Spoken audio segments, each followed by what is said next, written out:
I never thought a quiet winter evening in Cleveland could carry the kind of weight that changes a life, but that Christmas Eve did. I had just finished a double shift at the hospital, the kind that leaves your body drained, but your mind wide awake. Snow drifted across the windshield as I pulled up to my parents' house, a place that had never truly felt like home, not even when I was a child. Their lights glowed warmly through the front window, the kind of classic Midwest holiday scene you'd see on a postcard. But when I stepped inside, the warmth didn't reach me. Everyone was already gathered in the formal dining room, the good china set out like a display, meant for someone else's celebration. Mark sat at the head of the table, not my father expanding himself in that seat, as if claiming territory. Mom fussed over him, adjusting silverware, filling his glass, smiling in that tight way she reserved only for him. Dad laughed loudly at something Mark said, even though nothing was funny.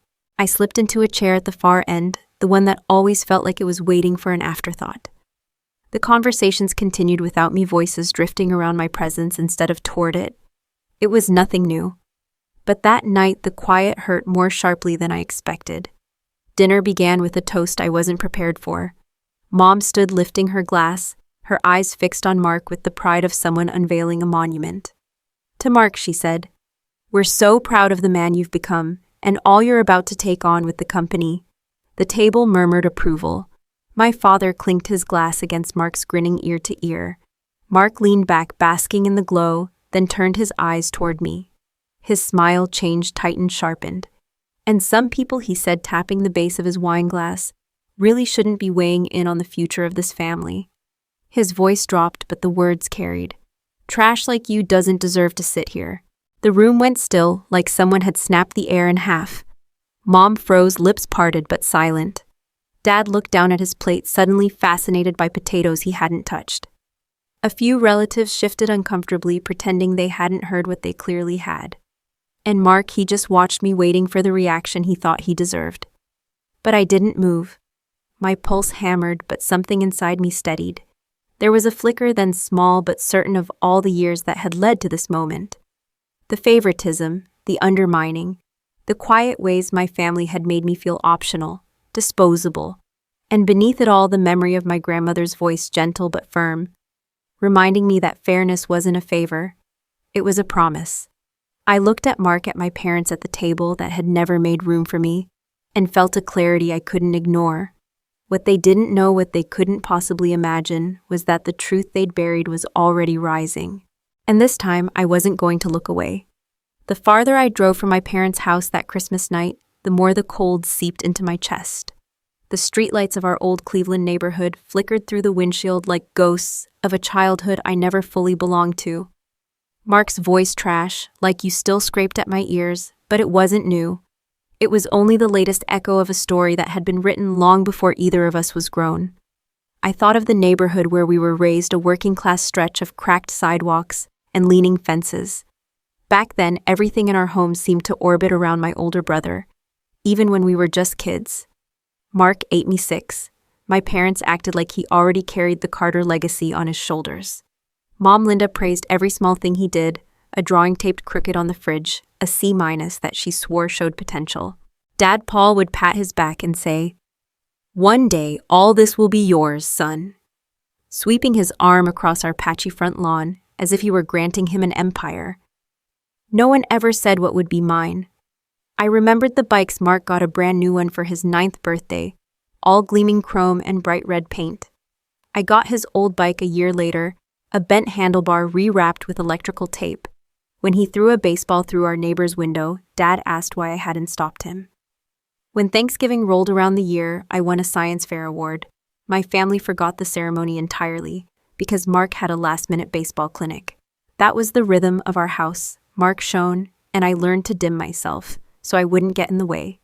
There was only one person who ever saw me clearly: my grandmother, Eleanor Whitman, Dad's mother.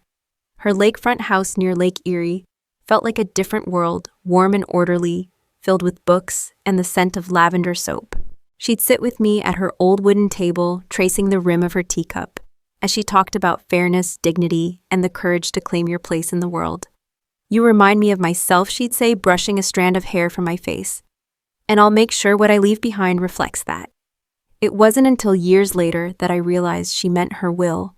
One night when I was 14, I came home early from a friend's house and heard raised voices in the living room. Mom was arguing with Grandma Eleanor, her tone sharp enough to cut. Mark should receive the house. He's the one carrying the family business. Rachel doesn't have a role in any of that. Grandma's reply was steady, almost regal. This isn't about the business, it's about justice. Both children deserve fairness. Dad tried to calm them, but he never could stand up to Mom. I stood in the hallway frozen, feeling something dark settle beneath my ribs. I didn't understand the full weight of the word will, but I understood enough to know that my future was already being debated without me. Driving through the quiet streets now, I heard Grandma's voice again, her last real conversation with me before she passed years later. She had taken my hand, that familiar strength still in her grip. Don't let them rewrite the story, sweetheart. Not the will, and not your life. I hadn't understood then. But as the taillights of my car cut through the Christmas night, I finally did. By the time I reached my apartment that Christmas night, the heat from the vents couldn't thaw the ache under my ribs. I sat on the edge of my bed staring at my hands. The same hands that once held my grandmother's as she drifted in and out of sleep during those final months. The memories pulled me backward to a time when I thought sacrifice meant love, and love meant loyalty. I was wrong on at least one of those counts. In my mid-20s, while I was grinding through nursing school and pulling 12-hour shifts at a Cleveland hospital, Mark was already being groomed inside the family HVAC company. My parents bragged about him constantly. He's the future owner, Mom would say, as if it were a birthright. Meanwhile, my world was a blur of textbooks, fluorescent lights, and patients who needed more than I could always give. Still, I kept going. Caring for people felt like purpose, a kind that didn't need applause. Then Grandma Eleanor started to decline. It was subtle at first, shaky steps, a missed appointment, a pot left boiling on the stove at her lakefront house. When I brought it up at a family dinner, Mom waved a dismissive hand. She needs professional care, not your soft heart. Dad nodded along. Mark claimed he was too busy managing crews to help. So it fell to me naturally because no one else wanted the burden. I spent nights after work cooking her meals, organizing her medications, and reading to her from the worn classics she loved. Those evenings in her quiet house by Lake Erie felt more like home than anywhere I'd ever lived. She'd rest her hand over mine and say, "Fairness matters, Rachel. Don't let anyone convince you otherwise." I didn't yet understand what she meant. As her health worsened, my supervisor at the hospital encouraged me to apply for a charge nurse position. It was a big step, better pay, better hours, but the schedule wouldn't allow the flexibility Grandma needed. I turned it down. When I told my colleague Carla, a seasoned nurse with kind eyes and a sharper tongue, she sighed. "You give and give, honey. Just make sure they're not taking more than you can afford." But I kept showing up, because Grandma always had for me. One night, while helping her settle into bed, I opened her nightstand to place her glasses inside. That's when I saw it, a thick envelope marked in firm handwriting for Attorney Harold Green only upon my passing. I froze. I didn't touch it, but its presence pulsed in the air like a secret waiting to be unwrapped. Grandma noticed my pause. Her voice was barely above a whisper. "Don't worry yourself about that tonight. Just remember, fairness finds its way even when people try to bury it." She passed away on a gray winter morning a few months later. I held her hand until the warmth faded, listening to the soft hum of hospital machines. When I called my parents, Mom's first words were, "We'll need to arrange the service quickly." Mark said he might be able to attend if the timing didn't interfere with a big installation job. At the memorial, I saw Attorney Green, an older man with a stiff posture, pull Dad aside. Their hushed conversation ended with Dad glancing toward me, eyes clouded. When I approached later and asked about Grandma's will, Mom answered briskly, "There wasn't much to handle. Everything went back into maintaining the house and supporting the business. That's what she wanted." Just like that, no reading, no explanation, no letter, nothing. But as I stood alone in the cold after the service, I knew something didn't add up. Not with that envelope in her nightstand, not with the look on Attorney Green's face, and certainly not with the way Mom rushed to shut the door on the subject. It was the first time I wondered whether fairness had ever been given a chance to find me at all. A few weeks before that disastrous Christmas dinner, my life was nothing more than a cycle of night shifts, dim hospital corridors, and the hum of machines that never slept. I remember standing in the hallway outside a patient's room when a family erupted into a shouting match over their father's estate, right there between the vending machines and the nurse's station. Their voices, sharp and desperate, cut straight through me. It wasn't the argument itself that shook me. It was how familiar it felt. I hadn't received answers about my grandmother's will. I hadn't even been allowed to ask. Back then, I was 32, working steady hours but never climbing higher. I told myself I'd chosen stability, even if it meant turning away from chances I once dreamed about. My apartment was small but peaceful, its quiet corners filled with reminders of a life I'd built on my own terms. The family photos that used to hang in the hallway were packed into a box in my closet. I didn't want the ghosts watching me anymore. During a break, Carla, my colleague and the closest thing I had to a friend at the hospital, nudged me while sipping lukewarm coffee. "Heading home for Christmas this year?" she asked. I shrugged. "Yeah, they insist." She raised an eyebrow. "Since when do they insist?" I didn't have an answer that didn't taste like a lie. Because suddenly my family cared. Too much. Mom started texting me nearly every other day. "Do you have Christmas Eve off? We'd really love to have you." Her tone had never been that warm, unless she wanted something. Dad followed with a phone call I almost didn't pick up. He asked if my car needed repairs, offering money, something he'd never done unprompted. And Mark, who hadn't texted me a sincere word since we were teenagers, sent a message that read, "Hope to see you at dinner." Every gesture felt rehearsed, like they were actors reading from a script no one had bothered to hide. Then came the photo that made my stomach drop. Mark had posted a picture on social media, standing proudly in front of Grandma Eleanor's lake house, the same house where I'd read to her every night, where she whispered her hopes for fairness. His caption read, "Future plans coming together." Future plans. The words twisted in my gut.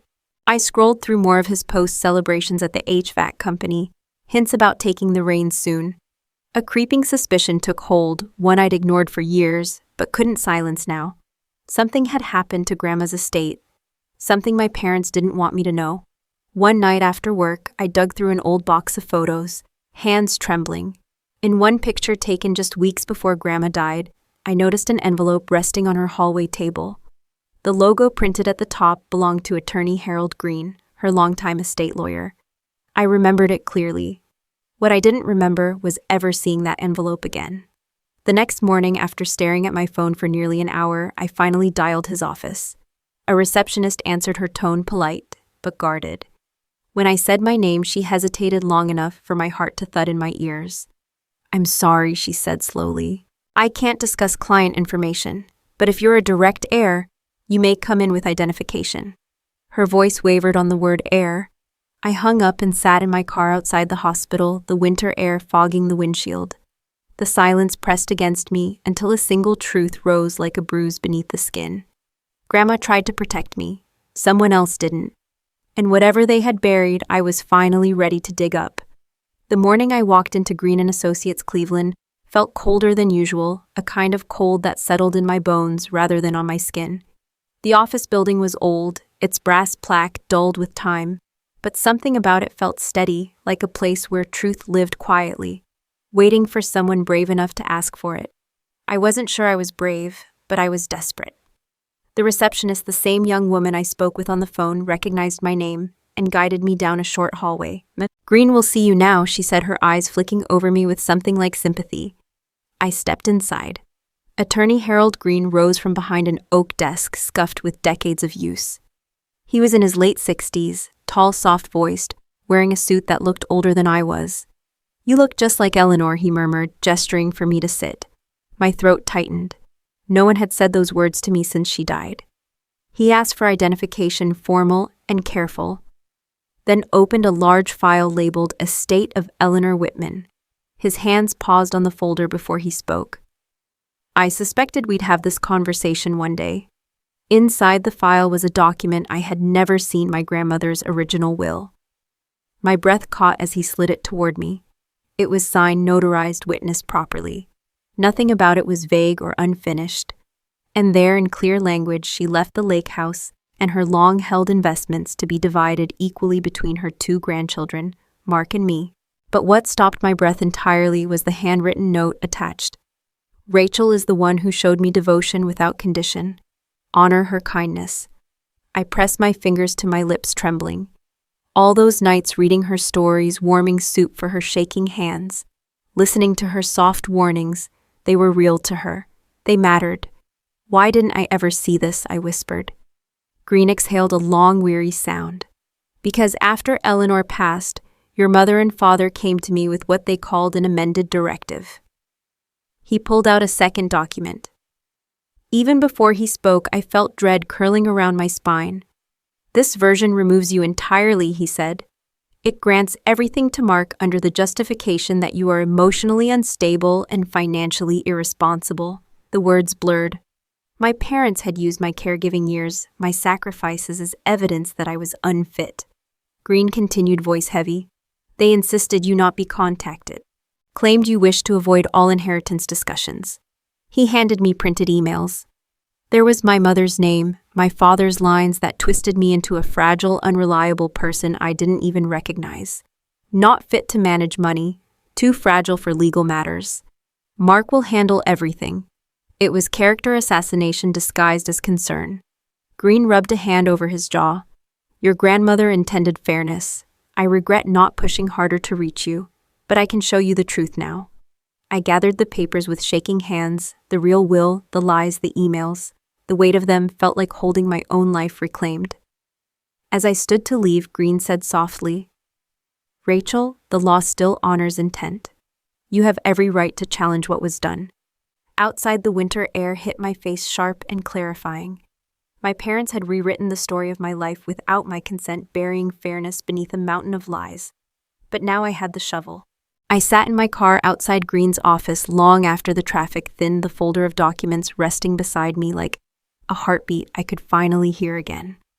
For the first time in years, I wasn't imagining things. I wasn't paranoid. I hadn't misunderstood.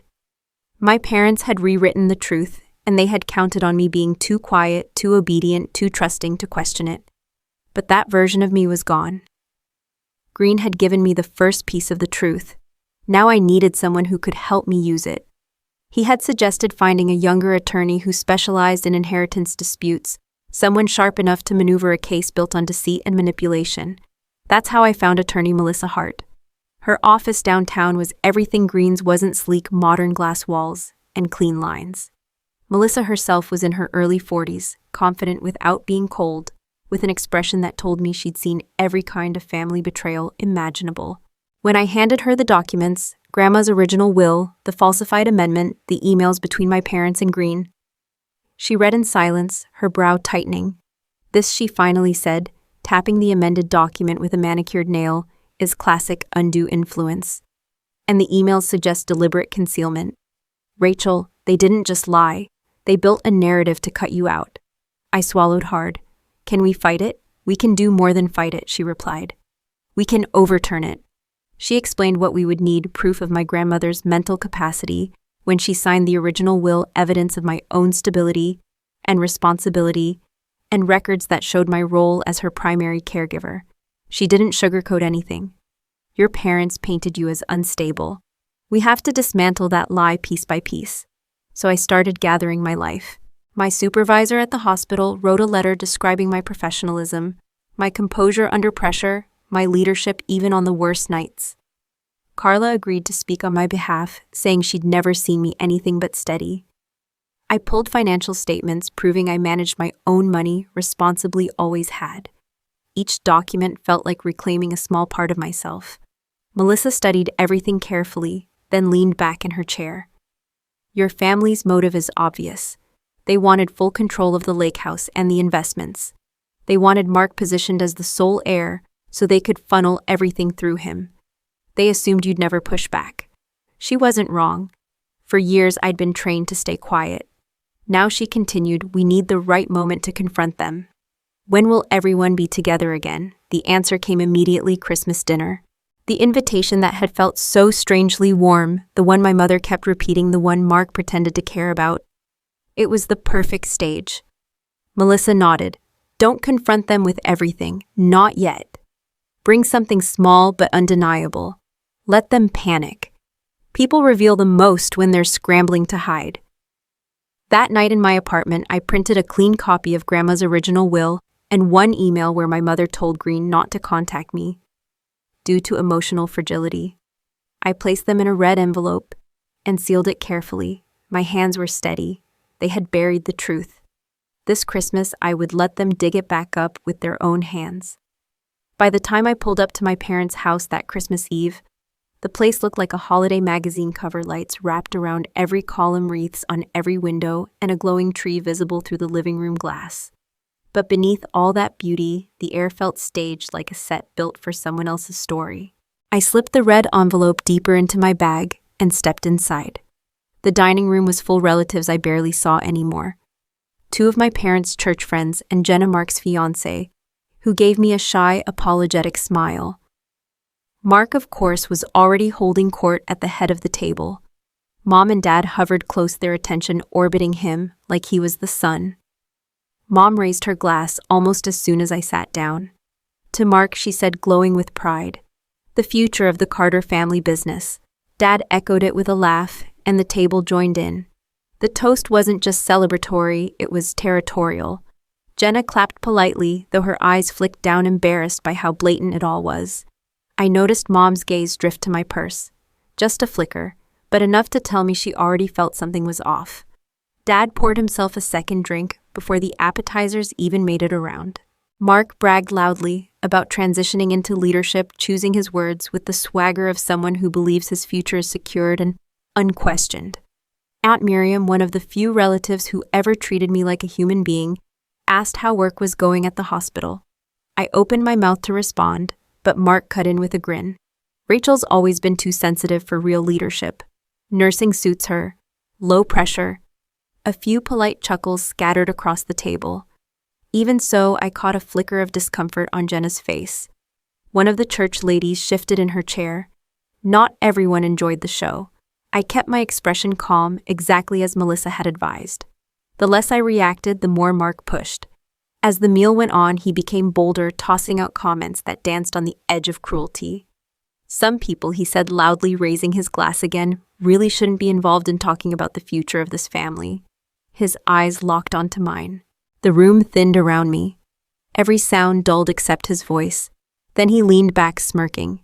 "Honestly, Rachel, you shouldn't even be sitting here." There it was, the real Mark, stripped of charm, stripped of polish. Just entitlement and resentment simmering beneath expensive wine. The table froze. Jenna's hand hovered halfway to her glass. Aunt Miriam's lips parted in shock. Mom looked mortified, but not at his insult.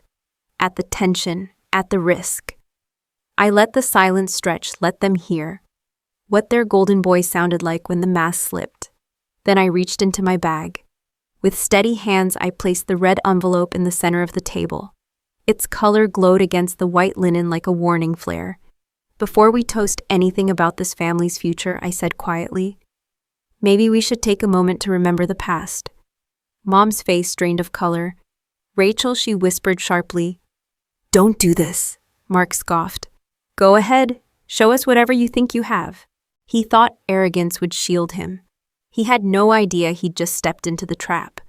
As I slid the envelope closer, Dad leaned forward, voice low and trembling. "Please, not tonight." But it was already too late. And as I looked around that glittering table filled with people pretending not to stare, one thought burned steady in my chest. They spent years scripting this night.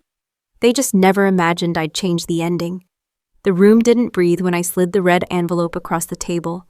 The glow of the Christmas lights blurred behind me, as if the whole house were holding its breath. I opened the flap slowly, letting the silence sharpen, until every eye was fixed on the paper in my hands.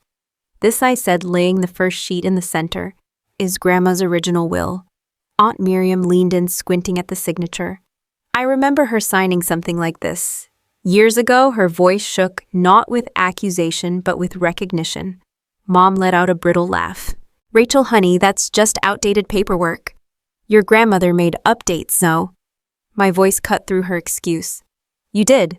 Her smile collapsed instantly. Dad stared at the document as though it were a ghost he thought he'd buried.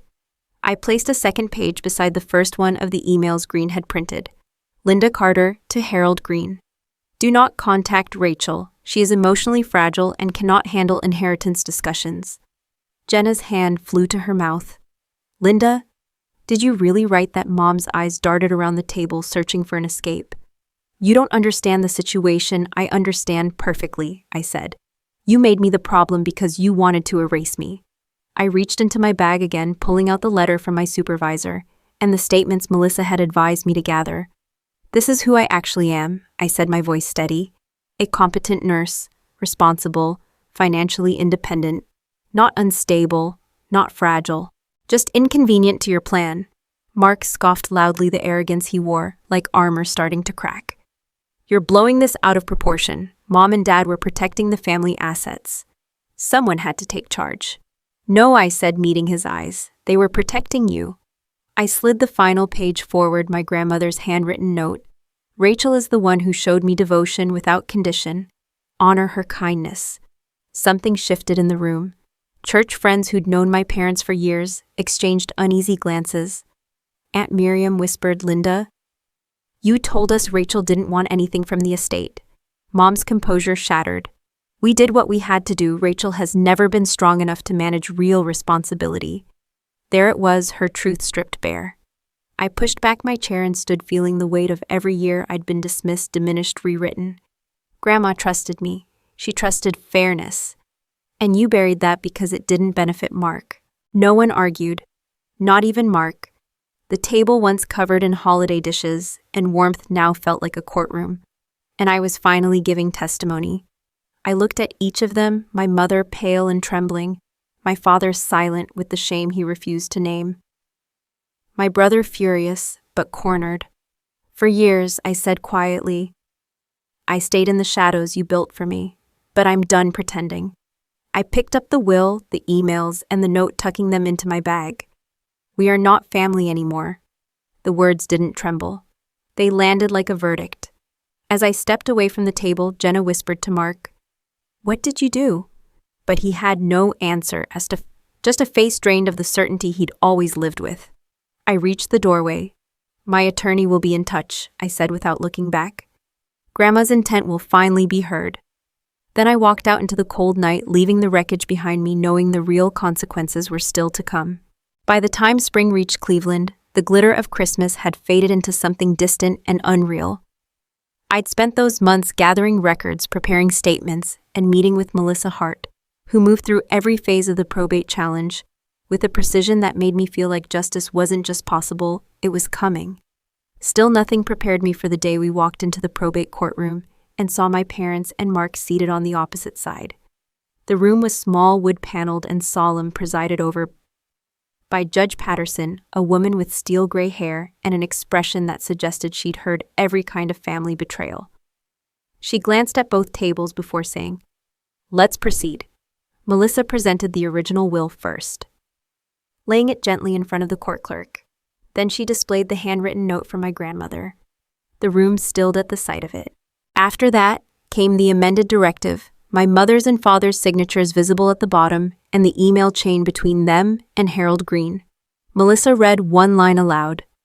Do not contact Rachel. She is emotionally fragile and cannot handle inheritance matters. The words echoed like something broken in the air. Judge Patterson lifted her eyes to my parents. Would you care to explain why Ms. Carter was not informed of her grandmother's passing wishes? Mom started talking too fast, reaching for justifications, protecting the family, simplifying affairs, misunderstandings, none of which connected. Dad stared at his hands. Mark bounced his knee under the table, pretending this had nothing to do with him.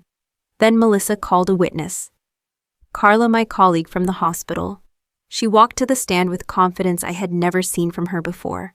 Under oath, she described me as reliable, calm. Under pressure, compassionate, professional. None of the instability my parents had fabricated. Aunt Miriam offered her testimony next. Her voice wavered as she admitted that my mother had told relatives I wanted nothing to do with the inheritance, a lie she now recognized for what it was. Piece by piece, the story my parents had built crumbled under its own weight. Mark tried to salvage something, mumbling that he'd assumed Rachel wasn't interested, but Judge Patterson cut him off. Assumptions, she said sharply, do not override legal obligations, nor do they excuse deception. By the time both sides rested, the truth lay exposed, not dramatic or explosive, just unmistakable. Judge Patterson folded her hands. The court finds the amended directive invalid due to undue influence. The original, will signed by Eleanor Whitman, will be reinstated. Assets are to be divided equally between her 2 grandchildren. Mom's breath hitched into a stifled sob. Dad closed his eyes, the defeat written across his shoulders. Mark stared forward, stunned, like someone watching his future dissolve in the space of a sentence. And in a way it had. In the weeks that followed, word spread quickly through their church, their social circles, and eventually the HVAC company. Clients backed out uneasy about the scandal. Mark's co-workers whispered. His path to leadership evaporated. Karma didn't come with thunder, it came quietly through 1,000 small cracks. Meanwhile, Melissa handed me a set of keys in her office one afternoon, the lake house. My share, my right. I drove there alone, stepping onto the wooden porch where Grandma and I once watched the sun sink behind the lake. The air smelled like pine and memory. I rested my hand on the railing and let the truth settle inside me, not triumphant but steady. Grandma, I whispered, they finally heard you. But another thought rose behind it, quieter and heavier. Now that justice is mine, what do I do with it? The first time I opened the door to the lake house as its rightful owner. The late afternoon sun was spilling gold across the floorboards. Dust danced in the warm light, and for a moment it felt like Grandma Eleanor was still here, waiting for tea to steep. Waiting to tell me again that fairness always finds its way, even if some people try to bury it. I walked from room to room, touching the backs of chairs, the edges of picture frames, the worn armrest of her reading chair. Nothing had been changed since she passed. It felt like stepping into a paused memory, one I finally had permission to unfreeze. This house wasn't mine because of a victory. It was mine because the truth had survived. I sat on the window seat overlooking Lake Erie, listening to the soft push of the waves. Months had passed since the courtroom, but the ache of what my family had done still lived somewhere deep inside. Not sharp anymore, just a quiet bruise. I had blocked their numbers. I didn't respond when a cousin sent word that Mom and Dad were having a hard time socially at church, or that Mark's career had stalled. I didn't feel triumphant. I only felt distance, a distance that felt for the first time like safety. Slowly I started carving a new life out of the silence. I began running along the lake in the mornings, the cold air waking up pieces of me I didn't know had gone numb. I planted herbs in the old pottery bowls Grandma left behind. On weekends, Carla visited and we cooked simple meals and laughed in a way I hadn't let myself laugh in years. Healing didn't announce itself, it seeped in quietly. One evening, while organizing a shelf of old books, a thin envelope slipped out from between 2 heavy hardcovers. My name was written on the front in my grandmother's steady handwriting. The breath left my chest. Inside she'd written, "My sweet Rachel inheritance is not money or land. It is courage. It is dignity. You have them both. Carry them forward, and carry our family's heart with you, the part that knew love without conditions." I pressed the note to my chest. That was the real gift she left me, not the house, not the investments, but the validation. Tsarn. I'd been denied my entire life. I stepped outside to the porch, the sky painted in strokes of orange and soft purple. The wind off the water was cool against my face. I felt something settle inside me, not closure exactly, but a beginning. I spoke softly as if Grandma could hear me.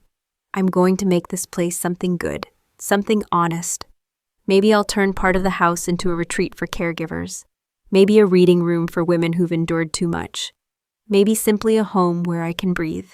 The shape of my future wasn't fully clear yet, but for the first time in years, that felt exciting instead of frightening. If you're listening to this and you've ever been pushed aside, cut out, or made to feel like you didn't deserve your place, your story matters too. Tell me what you've lived through. Leave a comment. Like this if it resonated with you. And subscribe if you want more stories where truth finally gets its say.